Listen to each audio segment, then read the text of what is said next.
All right, so if you follow along on my screen, all right, you will see several different words that are also called mood and tone words. All right, and typically these are just any adjectives that can be used to describe an emotion. And so when we're looking at mood and tone, it's important to understand the difference between the two. Okay, so what is the difference? So one is mood. So the mood of a story is how we as the audience feel in regards to that into that story. So, for example, if you read a story or you read a text and you are extremely emotional and upset after you read the text, the mood of the story is emotional, upset, distraught. If you read a story and you are laughing the whole time because it's really, really funny, the mood of that story is amusing. All right, funny, hilarious. All right, it's how you feel as the reader when you're interacting with that text and with that story. Okay, so up on the screen, I have picked just a few adjectives that I kind of have found over the course of time that can really show us some moods that we may find. Okay, cheerful, tense, calm, gloomy, confused, annoyed, disturbing, lonely. Now, tone is kind of like the opposite. So, mood is how we feel as the audience, whereas tone is how the author feels about the text and about the subject matter that they are writing. So, when you're thinking about tone, kind of think about imagine the guy sitting at their desk or the girl sitting at their desk writing the story. How did they feel about the subject in which they're writing? Was it a positive experience or a negative experience? And then you can kind of go from there. So what we're going to do is I'm going to walk you through how you can determine the mood of a text and the tone of a text, okay? So let's look at mood first. So I'm going to show you two clips, okay? They're both clips about people dancing, but each clip has a very, very different mood. Okay. So when you're looking at a mood specifically, there's two things that we naturally as people are going to do when you walk into a room.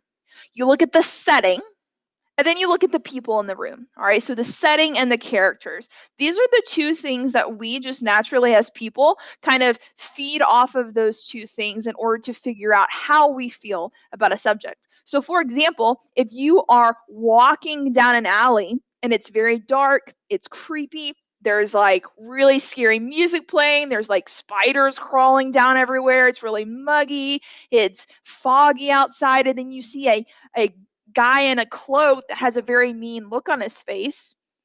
Is that a good situation or a bad situation? Probably going to be a bad situation, okay? How did you figure that out? Well, the setting, the creepy alleyway, and then the character, the creepy man that's standing at the bottom of the alley. Okay, so those are the two things that we just naturally are. We are set up that way to function. So now we have to take that and look at it when we're looking at a text. Okay, so the first clip that I want you to pay attention to is I just want you to figure what is the mood? How do you feel when you're watching this clip? Do you feel good? Do you feel bad? Do you feel funny? Do you feel like you want to laugh? Do you feel like you need to cry? What is your emotion when you're interacting with this clip? Okay, it might lag a little bit, but you guys will get the general idea.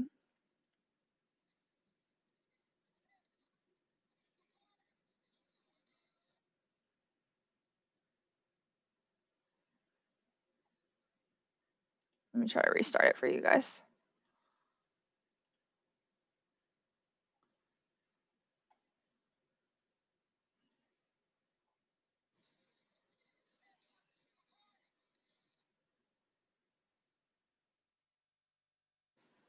Oh, well, you guys may be the one class it doesn't work for. Hold on. Let me try it one more time.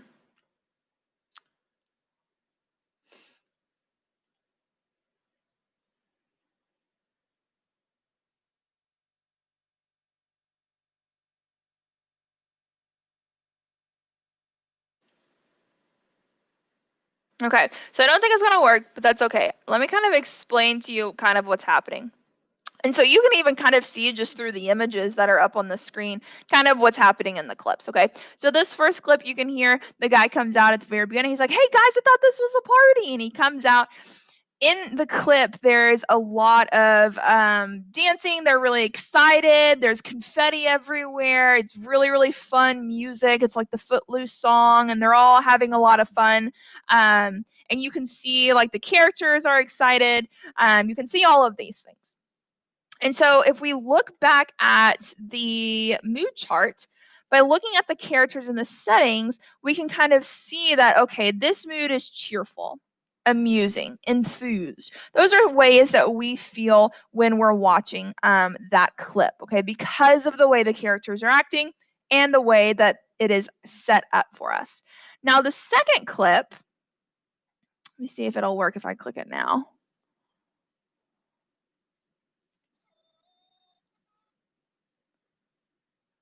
No, I don't think it's going to work. That's okay. So the second clip, even just looking at that image, you can see that it's a lot different than the first one, okay? So in this clip, what's happening is you have these two characters dancing, but it's a very, very sad dance. They're very upset the whole time. It's kind of talking about this these parents' divorce. You can even see the lighting. I mean, look at the lighting between these two. Very, very different, very dark. There's a spotlight, very, very light. She's wearing a light dress, they're wearing dark clothes. Okay, so all of these things kind of teach us how we're supposed to feel when we're interacting with that story. So for this text specifically, we can feel gloomy, all right, sympathetic, lonely. All right, these are the moods of the clips, and you figure that out looking at the setting and looking at the characters. Okay, now, when we're talking about tone, because tone isn't always as easy to pick up on because it's something that is not necessarily what's going on with us, the reader, but it's what's going on with the writer. So it's kind of like you have to jump into somebody else's shoes for a moment and think, okay, what's actually going on? Like, how do they feel about the subject, and how do I know? The way that you figure out the tone of a text is just looking at the word choice, the words that they use in their writing. Okay, so for example, we have 5 sentences up on the screen. These 5 sentences are written by 5 different people living in the same apartment building. So let's go through these, and you're going to see how each author feels differently about the apartment. So the first sentence right here, it says, "This place may be shabby, but since both of my children were born while we lived here, it has a special place in my heart."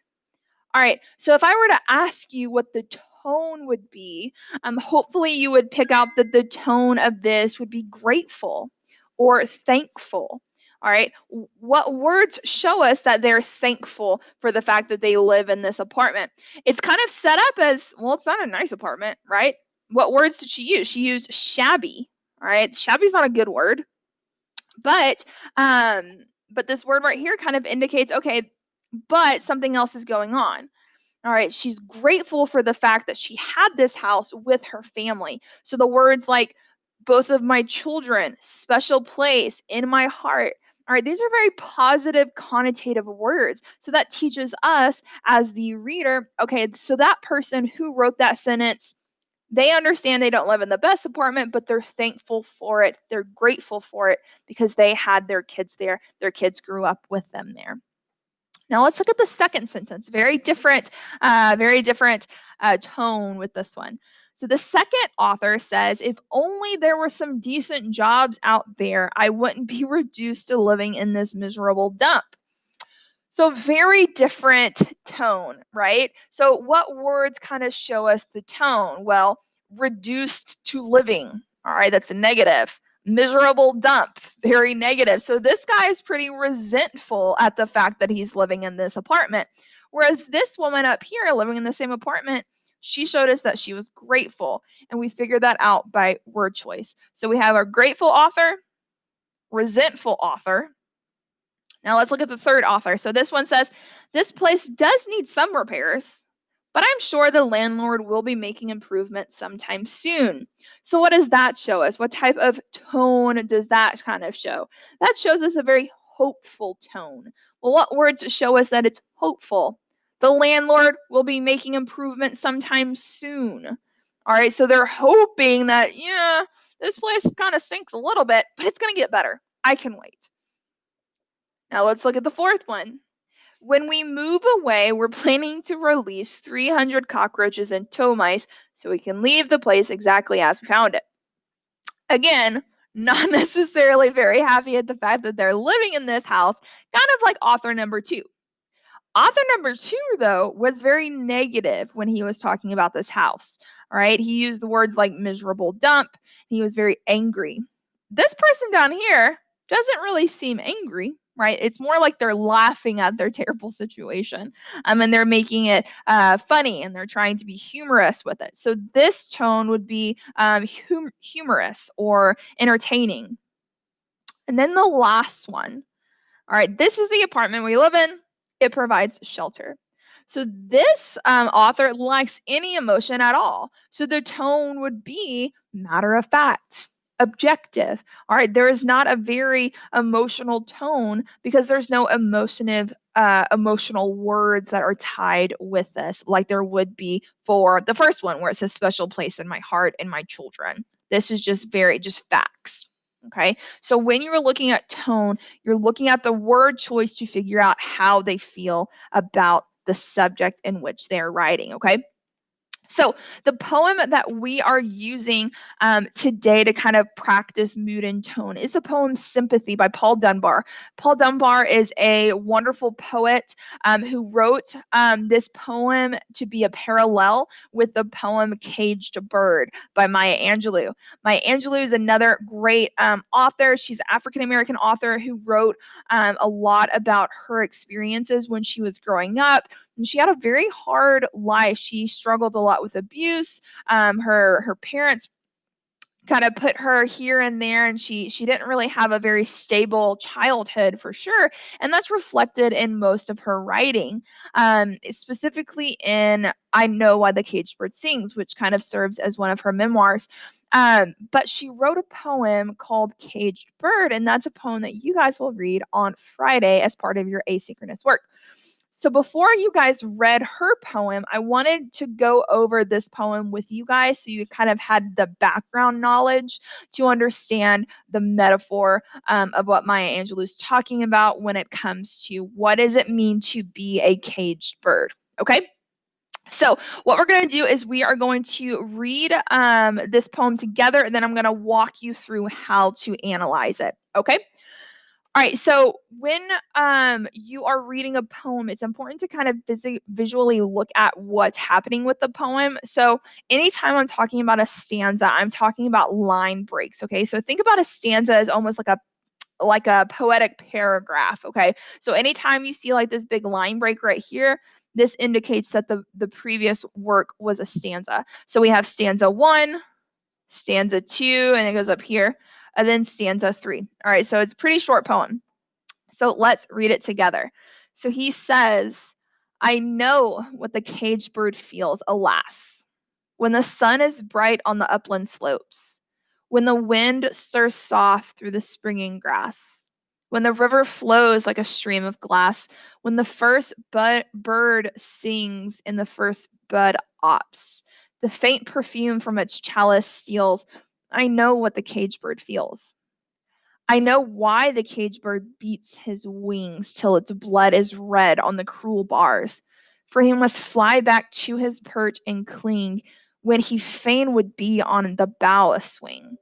And the pain still throbs in the old scars, and they pulse again with a keener sting. I know why he beats his wing.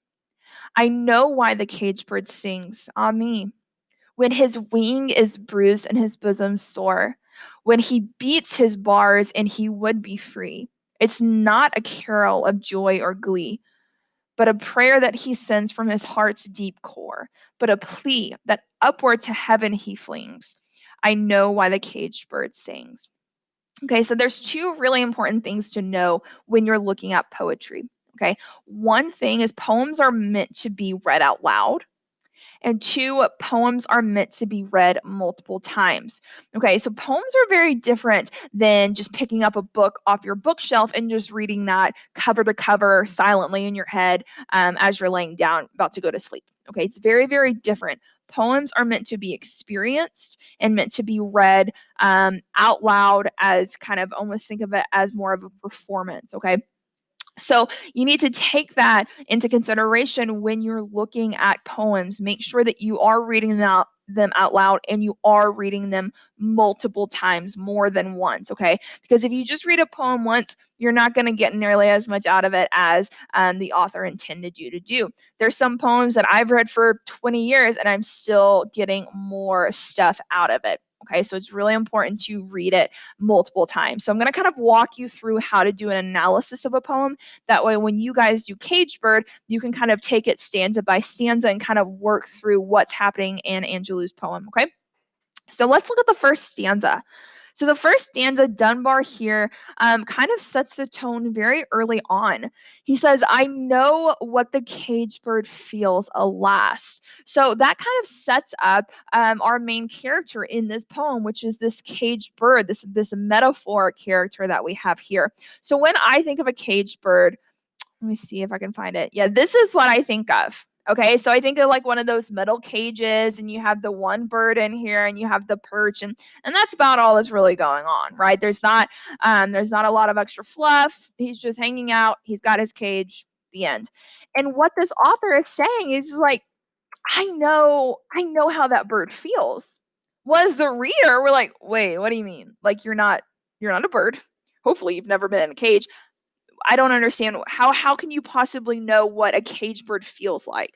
And so then he spends 3 stanzas explaining how we as people can relate to what a caged bird would feel like. So let's look at this first stanza. He says, all of this first stanza is describing this beautiful landscape, right? He says the sun is bright on the upland slopes, the wind is soft, the river flows, the birds are singing. And he says, I love when he says the first bud ops, which means the first bloom is opening up, and it looks like a chalice, which a chalice is like a big, like a fancy cup. And he's like, perfume is like spilling out of this cup. And he says, I know what the caged bird feels. Well, kind of let's step back for a second and look at that stanza. So, what he's saying is, imagine just in your everyday life having a bird that's in a cage. Well, where is that bird supposed to be? The bird's supposed to be in nature, right? That's just part of what natural habitat for them, the natural environment for them. They're supposed to be out in nature in these landscapes. But instead, this bird is trapped in this cage looking at this landscape where they are not.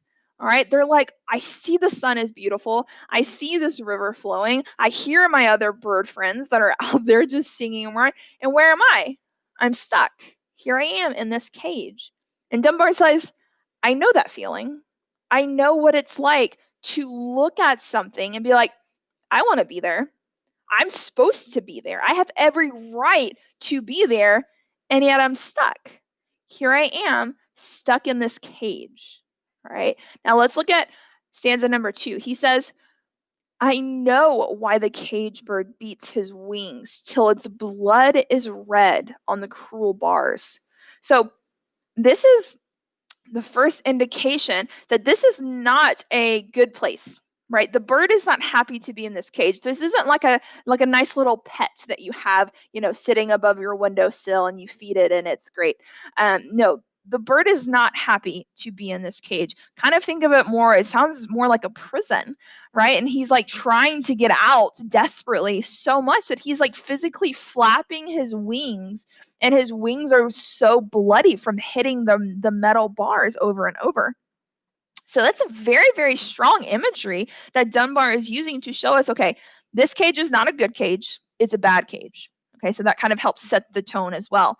He says, for he must fly back to his perch and cling when he fain would be on the bough a swing. So bough is just another word for tree. So if you guys have ever heard the nursery rhyme, the Hush Little Baby, when it says, when the bough breaks, the cradle will fall and down will come baby. So what it's saying is when the branch breaks, the baby will fall down. And so tree is just, or bough is just like a branch or a tree.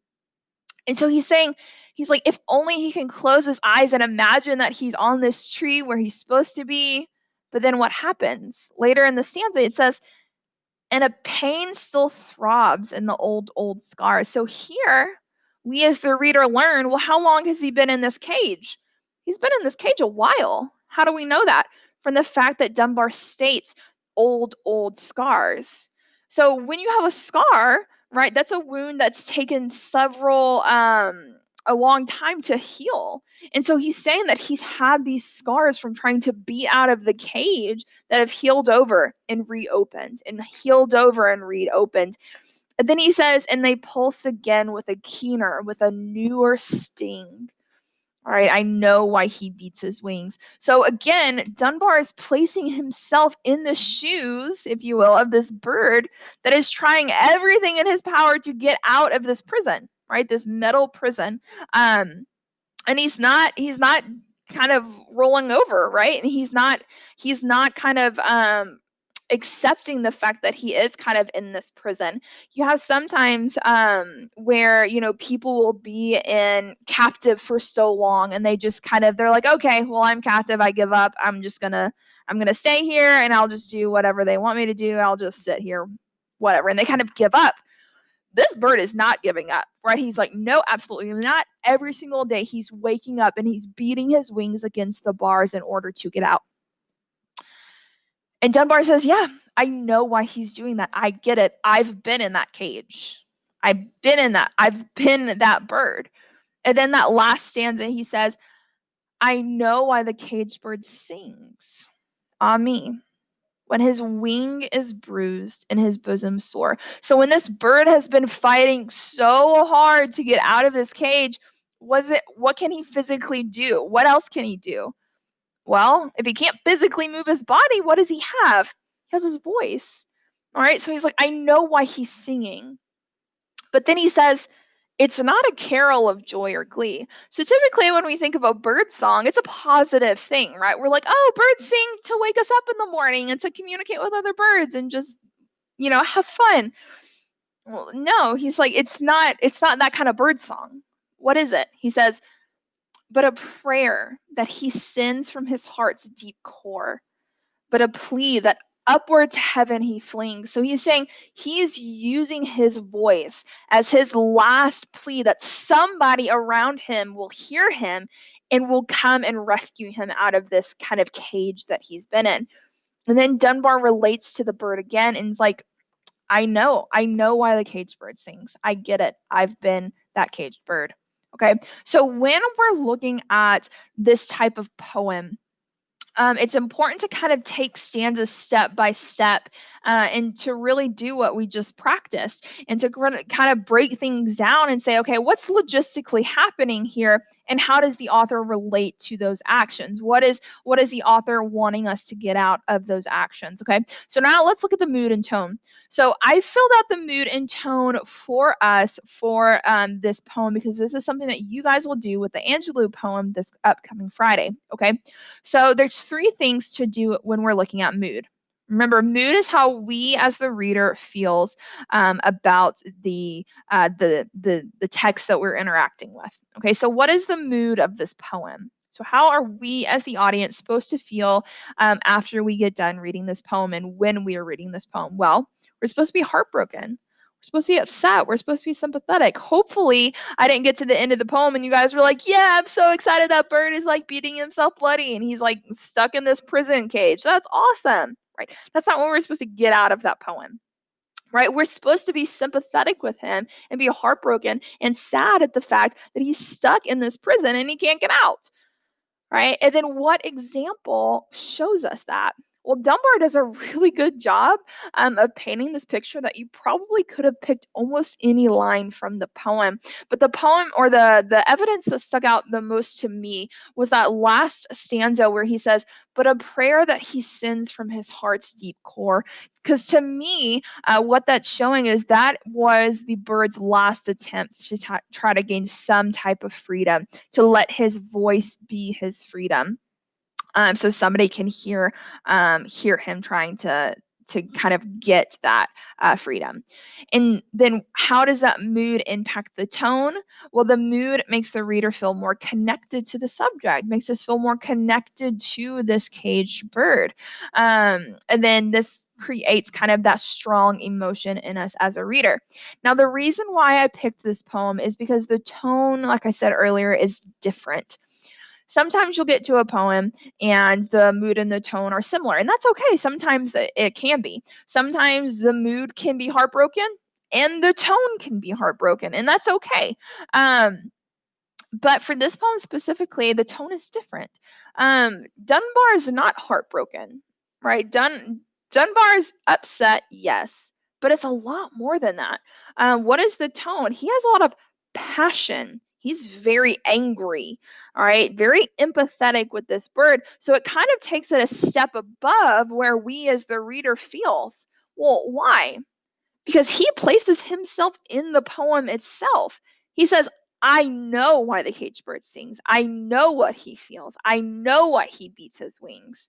We as the reader, we're not saying that, right? We're not saying, oh yeah, we all know what that caged bird feels. We don't have that solidarity with him. But he's saying, no, I get it. I feel that way. And that's going to make him show a lot more passion about the idea of what's happening to this caged bird, this metaphor of what it means to be a caged bird in this type of entrapment.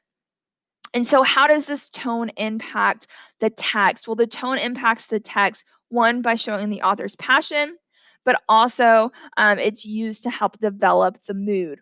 So, for example, what I'm talking about when I'm saying it helps develop the mood. Imagine if he comes out in the poem and he says, I see a bird in a cage. It's sunny outside. The bird is bleeding. The end. That's kind of what happened in the story, right? He sees the sun shining outside. He sees a bird that's bleeding in a cage, and it's still stuck in the cage, and then the poem's over. But that's not what he did. He did not describe the poem that way. He's like, no, no, no, no, no. The sun is shining, and I know the caged bird hates the fact that the sun is shining because it's not in the sun. And I know why the caged bird is bleeding because he wants to get out of the cage. I've been that bird. And so he's going through all of these steps and really showing us the passion that he feels. And through that passion, we learn, okay, this is a bad situation, and that kind of leads us to the mood that was developed in us as the reader. Okay, so what you guys are going to do is you're going to log off here in just a little bit. Okay, and you are going to log into Thrivist, and I want you to read this poem one more time on your own and see if you can get anything else out of it. Okay, and I want you to specifically look at the mood and tone. So again, mood is how the audience feels, and then tone is how the writer feels about the subject. So remember, when you're looking at the mood, you're looking at characters and setting. Okay, so the bird and the cage. And then tone, you're looking at word choice. So the fact that he's using these cruel bars, these beating of wings, the blood is red, all of those words. What do those words teach us about his tone? Now, there are some analysis questions in Thrivist because, we do not have a Google Classroom. We will only be using Thrivist. And so there is I think there's only 6 analysis questions in Thrivist for you to complete. And it's all over this poem. Now, on Friday, when you have your asynchronous work, Friday, you will be doing a mood tracker similar to the one I just showed you, but you'll be doing it for the Caged Bird poem, which is Maya Angelou's poem. You're not doing it over the sympathy poem that we just talked about. Okay. So if you guys have any questions, you can hang out on this call. But before you jump off this call, very, very important, make sure that there's 26 of you in this call, which is perfect because that's how many almost are in the class. I want you to type your first and last name into the chat box in order to receive attendance credit. Okay, so what you need to do is before you log off, make sure you have typed your first and last name into the chat box and you see it in the chat box. And then once you have done that, you can log off and go into Thrivist and complete task 1. Task 2 will be completed on Friday for your asynchronous work. We will not meet again until next week. If you have any questions, you can stay on this call, and then I will answer them for you. Okay. And then if we don't see, I will see you guys next week. All right. Bye, guys. Make sure that you write your first and last name in the chat box to get attendance. Very, very important.